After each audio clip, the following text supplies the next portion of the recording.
La immobiliària vol cobrar-me per llogar-me un pis. És legal?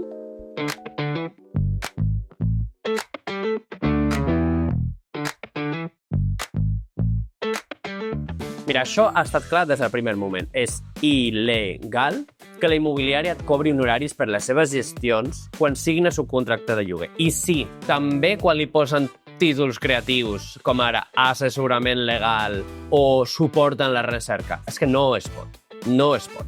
Així ho deixa ben claret l'article 20.1 de la Llei d'Arrendaments Urbans. Tot i això, és possible que te la intentin colar, perquè hem aconseguit acabar amb els honoraris després de molta lluita a la darrera llei d'habitatge. Però moltes immobiliàries s'aprofiten del desconeixement dels llogaters per continuar fent el de sempre. El millor davant d'aquests casos és plantar cara i no acceptar-ho. Ara bé, sabem que no és fàcil negociar quan l'immobiliària et pot fer el xantatge de no voler llogar-te el pis si no pagues els honoraris. Per això molta gent decideix pagar primer i reclamar un cop ja s'hagi signat el contracte. Si vols fer això, és molt important que vagis amb compte en 1.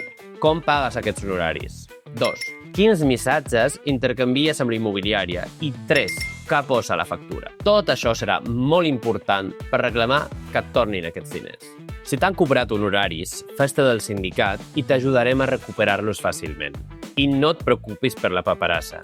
Reclamar és senzill i no cal advocat. T'expliquem tots els detalls i tots els passos a seguir a la web del sindicat. I et deixem l'enllaç a la descripció del vídeo.